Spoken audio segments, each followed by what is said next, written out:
Bienvenue dans Puissante et Libre, le podcast des femmes qui osent changer de voie pro pour retrouver sens et sérénité. On est déjà sur l'épisode numéro 20. Je suis Maude et j'aide les femmes à construire leur activité en ligne de chez elles de façon sécurisée, stable et rentable. Et chaque semaine, je donne la parole à des femmes inspirantes qui ont osé réinventer leur vie pro pour se réaligner avec ce qui compte vraiment pour elles. Ensemble, on parle de leurs doutes, de leurs déclics et de ce qu'elles ont découvert sur elles-mêmes en chemin, parce que parfois un témoignage, c'est tout ce dont on a besoin pour oser se lancer. Donc aujourd'hui, j'accueille Émilie sur cet épisode. Bonjour Émilie. Bonjour Maude. Je suis ravie de t'accueillir ici. C'est la première fois qu'on se voit justement en vidéo. On ne s'était jamais vu jusque-là. Oui, je suis ravie d'être là aussi. La magie des réseaux sociaux, c'est pouvoir faire des rencontres à l'autre bout de la France. C'est chouette. Oui. Donc aujourd'hui, pour la présenter brièvement, parce qu'elle va nous raconter bien sûr son parcours, son histoire et ce pourquoi elle a créé son entreprise aujourd'hui. Donc Émilie, c'est une ancienne ouvrière viticole, donc issue d'une première reconversion. Et aujourd'hui, elle vient de créer son entreprise Zenflow, une application dédiée aux entrepreneurs freelance pour aider justement à structurer leur activité. Donc, elle va nous raconter son parcours, ses peurs et ce moment où elle a décidé d'écouter cette petite voix intérieure qui disait « il est temps de changer ». C'est une conversation toujours pleine de sincérité, de courage et d'espoir. Je te laisse découvrir son histoire.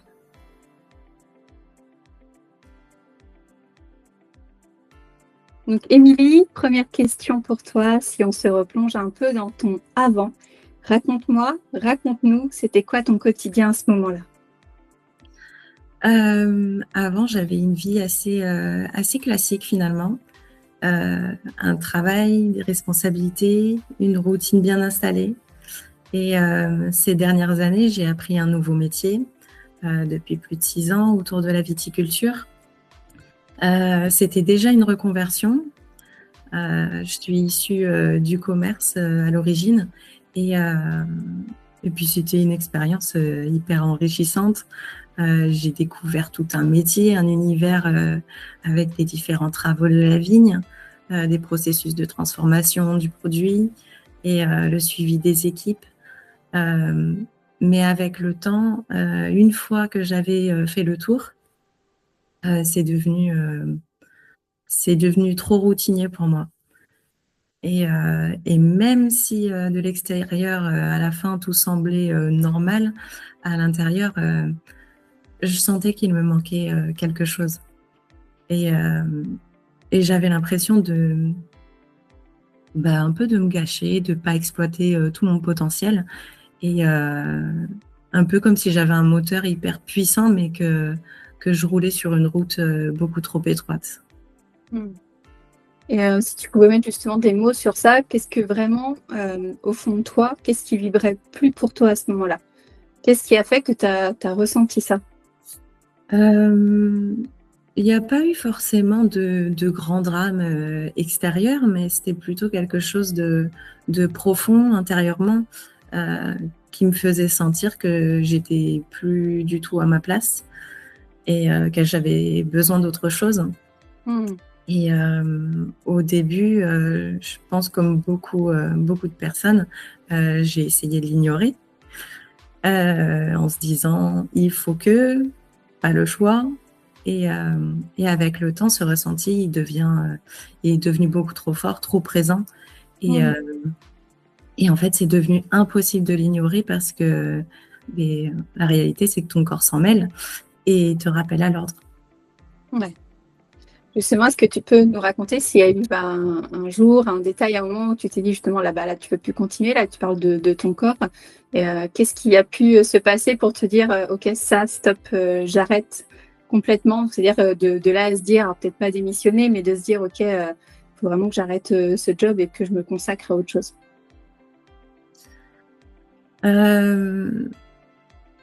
En réalité, quand je refais le tour de mon parcours, je me rends compte qu'il y a eu beaucoup de virages. Et moi, comme je l'ai dit précédemment, je suis issue du milieu du commerce.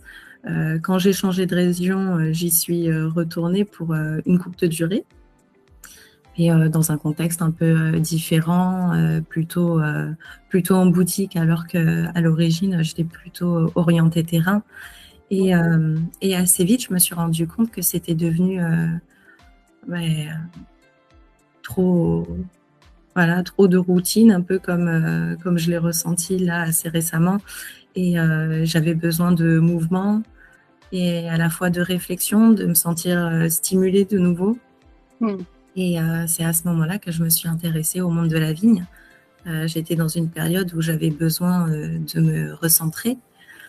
Et quand je me suis retrouvée dans la vigne, ce travail m'a énormément apporté sur le moment, sur le plan humain aussi. J'ai eu l'occasion de gérer des équipes avec des personnes de tout âge, de tout horizon.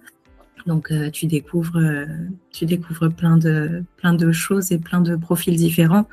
Et tout ça, ça a été hyper enrichissant.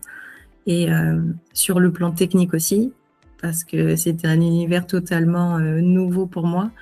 J'ai appris énormément de la vigne, voilà, toute la transformation du produit jusqu'au vin, en passant par l'organisation du travail, le suivi des équipes.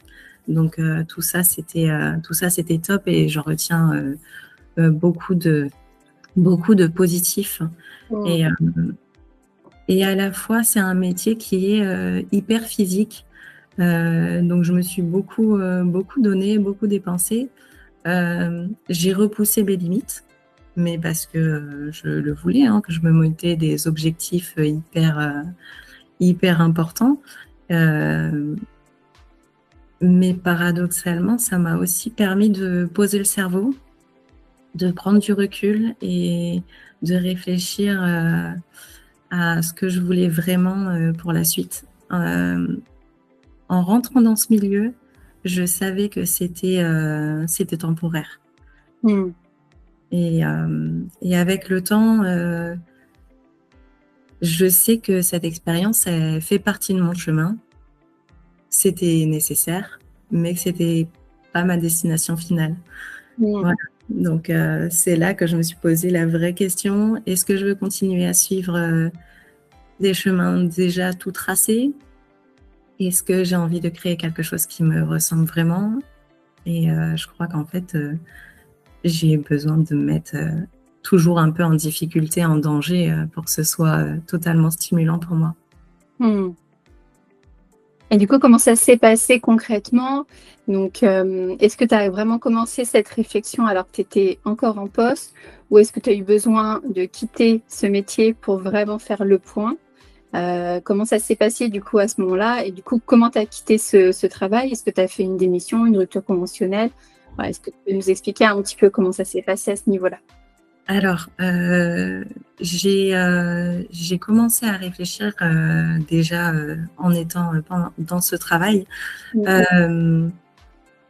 J'ai tendance à tout organiser en avance et à voir parfois même un peu trop loin.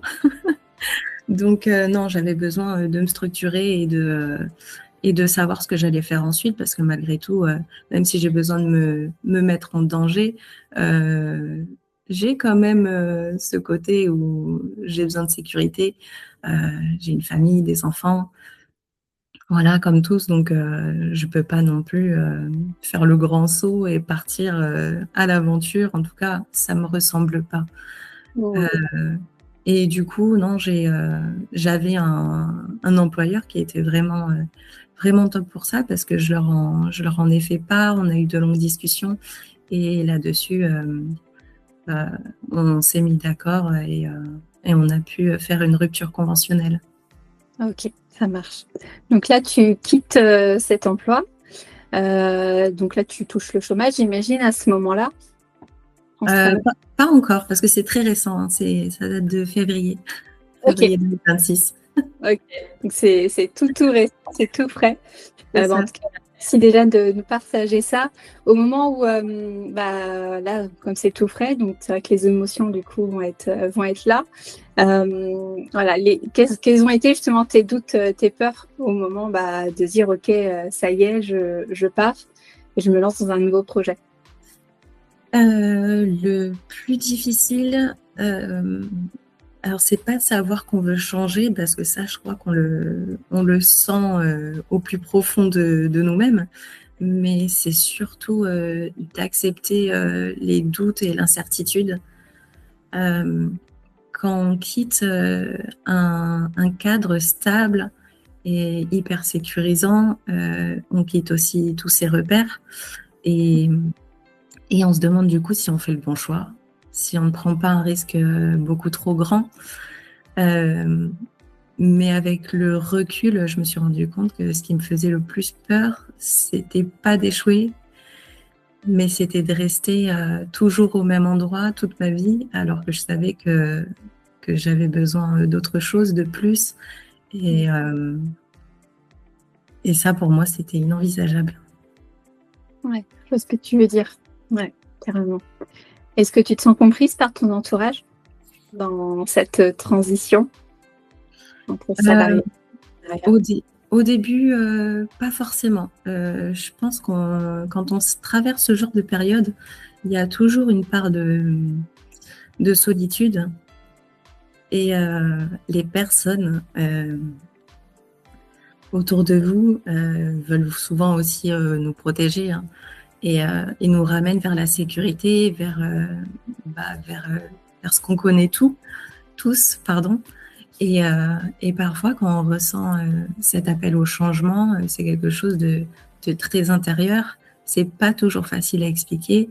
Euh, il faut le faire quand même, l'expliquer, prendre le temps. Une fois qu'on a trouvé les mots et qu'on a réussi à faire comprendre à notre entourage le plus proche de nous, hein, parce que je pense que c'est lui le plus important. Ça les rassure aussi, une fois qu'ils ont compris. Et, euh, et une fois qu'on a mis les mots, oui, il y a une confiance et puis pour ma part personnellement, on me connaît donc les, les retours ça a été, mais on te connaît donc on sait que tu vas y arriver, on n'a pas peur, on sait que tu es toujours en train de tout cadrer, de mettre toutes les chances de ton côté, donc voilà. Ok, c'est important. Comme tu dis, c'est pas toujours évident de poser les mots et encore moins quand on a des personnes autour de soi qui ont aussi toujours été dans le salariat et qui ont du mal à comprendre justement ce qu'on peut vivre nous à l'intérieur dans ces périodes-là où on veut changer et puis être maître complètement finalement de notre vie pro, quoi. Donc c'est vrai que c'est pas toujours évident, donc c'est important voilà, d'en parler, tout simplement, je pense. Ouais, complètement. Et trouver les mots, surtout les mots justes, avec calme et sérénité, parce que c'est une période de changement, de transition, d'angoisse pour soi-même, mais pour les proches aussi. Bien sûr. Donc voilà, c'est important que tout le monde se sente rassuré. Ouais. Et justement, si tu pouvais mettre juste un mot là dans cette période de transition, ça serait lequel pour toi? Si je devais résumer cette période, je dirais renouveau. Renouveau.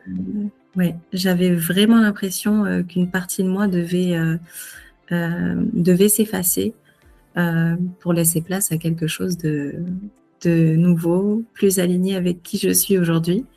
Et avec le recul, je me rends compte que ces périodes-là, même si elles sont hyper inconfortables, elles sont souvent celles qui nous font le plus grandir, le plus avancer. Ouais, je suis assez d'accord aussi avec toi sur ce point-là. Donc là, pour en arriver du coup à la création de ton entreprise, ça a été quoi pour toi le déclic? Pourquoi tu as décidé de créer ce type d'entreprise-là? Est-ce que voilà, tu peux nous expliquer concrètement ce cheminement, le pourquoi, et puis aussi concrètement comment justement tu aides les entrepreneurs et les freelances? Alors, je dirais pas qu'il y a eu un seul moment précis. Je pense que c'est plutôt une accumulation de petites prises de conscience. Mais le vrai déclic, c'est quand j'ai réalisé que j'attendais une autorisation qui ne viendrait jamais. On attend souvent que quelqu'un nous dise c'est le bon moment, vas-y, lance-toi.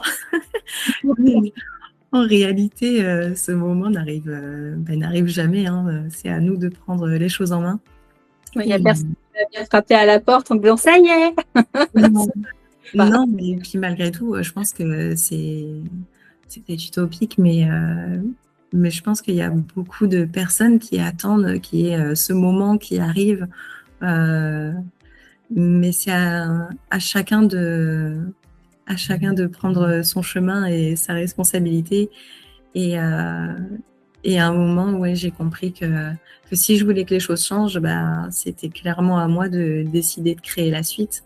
Donc, après, comme je travaillais dans la vigne, ce qui était un métier très physique, mais mentalement, la plupart du temps, le cerveau est posé. Une fois qu'on connaît son travail, on peut clairement s'éduquer avec tous les outils qu'on a aujourd'hui, les différents podcasts, les différents témoignages. J'en ai beaucoup écouté. Des personnes qui m'ont beaucoup inspirée justement, qui racontaient leur parcours, leur histoire. Et, euh, et c'est là où j'ai vraiment pris conscience qu'en fait, c'était possible et qu'il fallait juste se rendre compte et mettre les choses en place.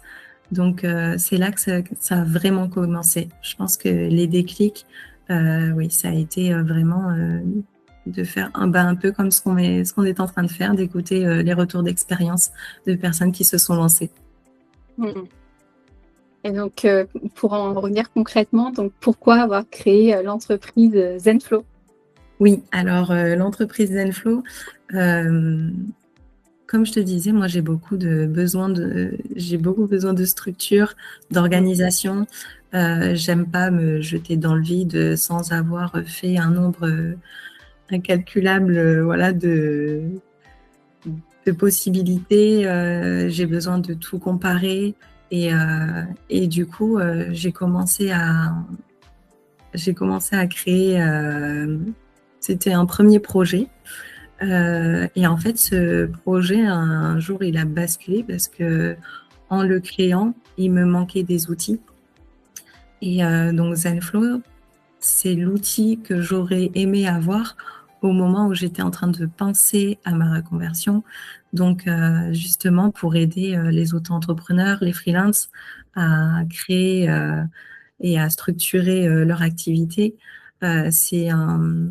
En fait, c'est alimenté par de l'IA, donc ça permet d'avoir ce petit assistant digital, hein, qui te permet justement d'aller prendre toutes les infos, de comparer et d'avoir tout ce qu'il faut pour faire les bons choix. Donc à ça, il y a des outils administratifs indispensables pour une activité.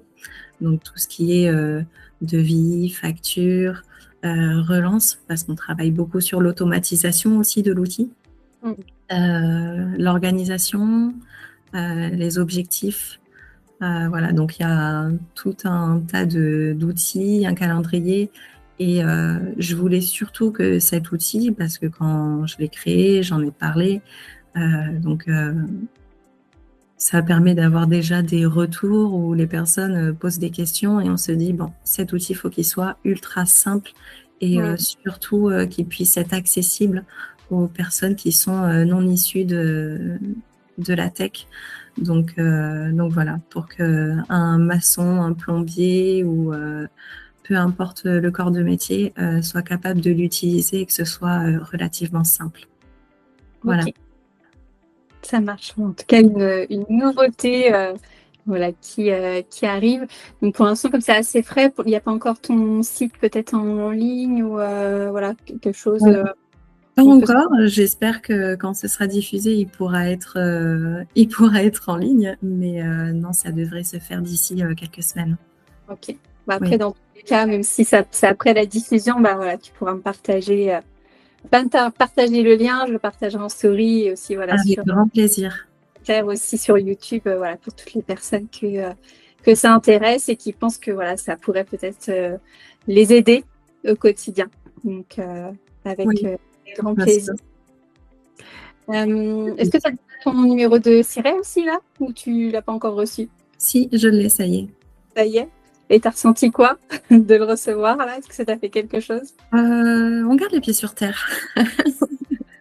Donc, c'est top, c'est un nouvel élan, mais non, on garde la tête froide et on continue d'avancer. Ouais. Surtout que, voilà, on lance demain Zenflow, mais derrière, on veut suivre, prendre les retours des utilisateurs et c'est un outil pour eux, donc c'est un outil qui doit grandir avec eux et, euh, et qu'on continuera à développer, à automatiser pour qu'ils puissent se dégager du temps et voilà, se consacrer au cœur de leur métier. Mm. Oui, c'est normal, c'est un outil qui sera amené à évoluer comme tout outil en fonction des retours clients.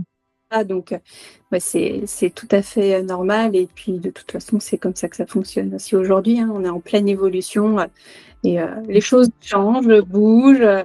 Et voilà, ça fait partie aussi de la vie et c'est tout à fait normal. Donc, hâte d'avoir les premiers retours.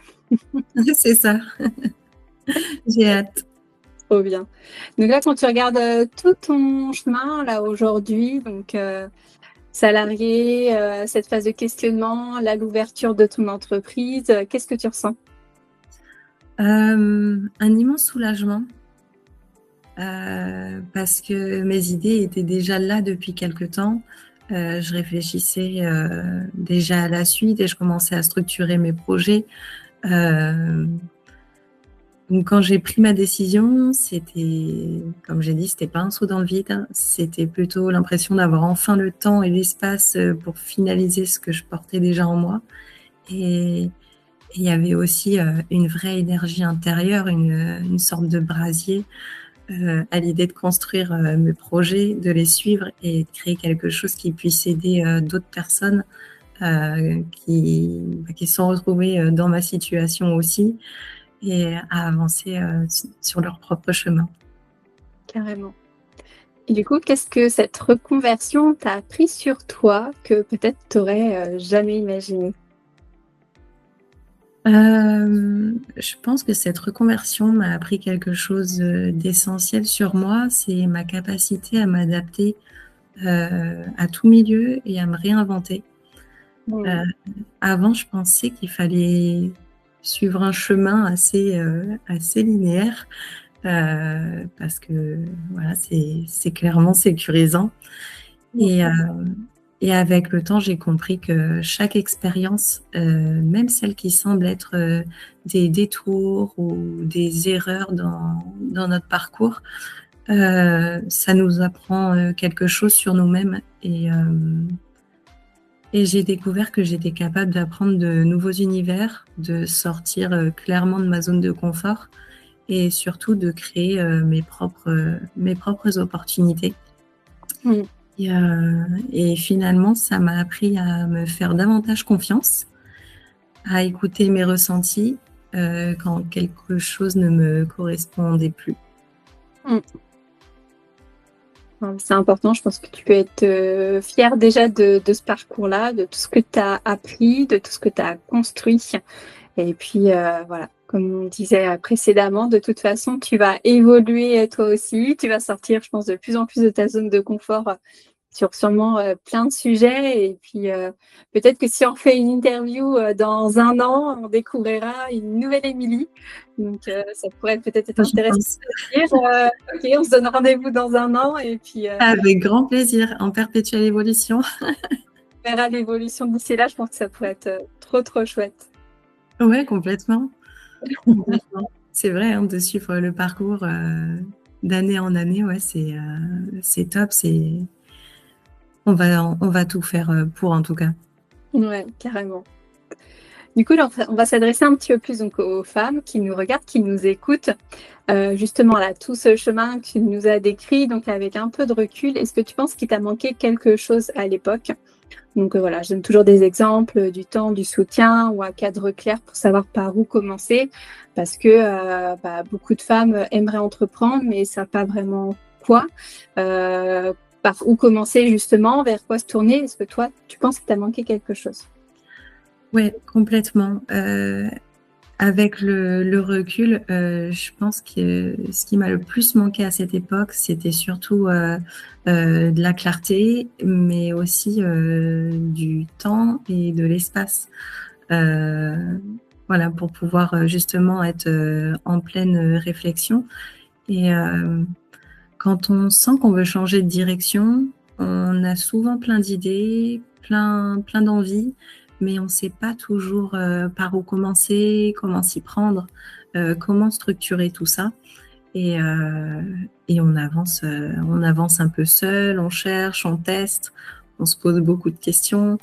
Et je pense que ce qui aurait pu m'aider à ce moment-là, c'était justement, oui, un cadre plus clair, une manière d'organiser mes idées et de transformer cette envie de changement en action concrète. Mhm. Ok, ça marche. Est-ce que, petite question complémentaire, est-ce que dans ton projet, tu es accompagné? Tu fais ça seul? On est deux, Vous êtes deux? avec un développeur, Ouais, ok, ça marche. un freelance aussi, donc il était hyper inspiré par le projet. Ok, trop chouette. Du coup, si tu avais en face de toi une femme qui se sentait, voilà, comme tu te sentais à l'époque, avec des idées, mais voilà, pas trop savoir comment les organiser, pas savoir réellement, comment dire, par où commencer, et qui, voilà, aimerait toujours se entreprendre, hein, qu'est-ce que tu aurais envie de lui dire? Je pense que beaucoup de femmes attendent le moment parfait pour se lancer. Voilà, que tout soit bien en place. Et la vérité, c'est qu'il n'existe pas. Donc, faut pas avoir le vertige. C'est pas grave, on passe tous par là. Et on n'a pas besoin d'avoir toutes les réponses pour commencer. On a juste besoin de commencer et du coup de faire le premier pas. Donc, parfois, la première étape, c'est pas tout changer du jour au lendemain. Surtout pas. C'est simplement d'oser reconnaître que quelqu'un en nous a envie d'autre chose et de commencer à s'écouter un peu plus.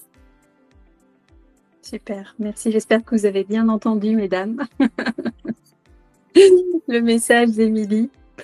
Donc, dernière question de ce podcast. Toujours cette fameuse question. Pour toi, c'est quoi ta définition d'être puissante et libre?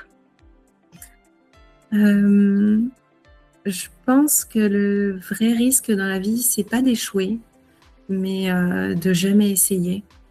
Et pour moi, être puissante et libre, c'est simplement avoir la liberté de construire une vie qui nous ressemble vraiment, dans laquelle on se sent épanoui.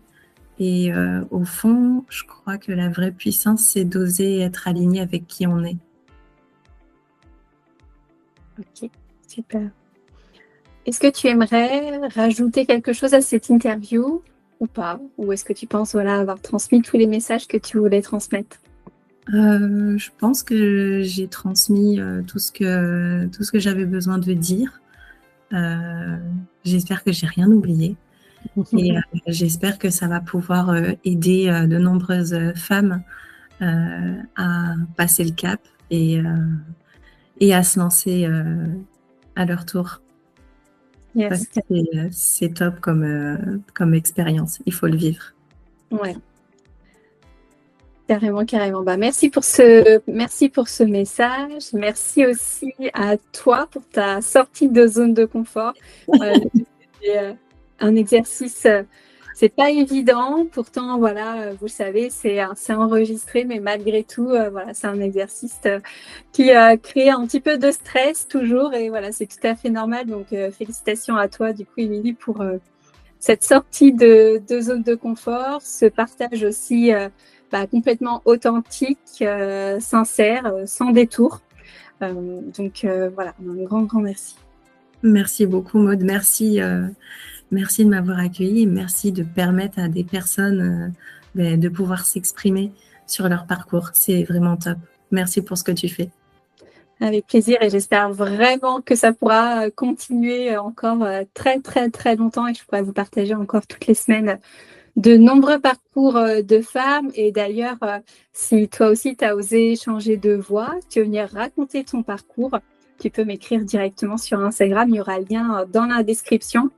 Et si au contraire, tu sens que ta vie pro ne te correspond plus, que tu te sens coincé, frustré dans ton salariat, tu doutes aussi, que tu ne sais pas par où commencer, tu sais que tu vas entreprendre, tu peux aussi me contacter, on pourra en discuter ensemble. En tout cas, merci beaucoup d'avoir écouté cet épisode et souviens-toi, il n'est jamais trop tard pour être toi, mais cette fois-ci, selon tes règles. À très bientôt, Émilie. À très bientôt, Maud. Merci beaucoup. À dans un an même, je dirais. Dans un an, c'est promis. Je note.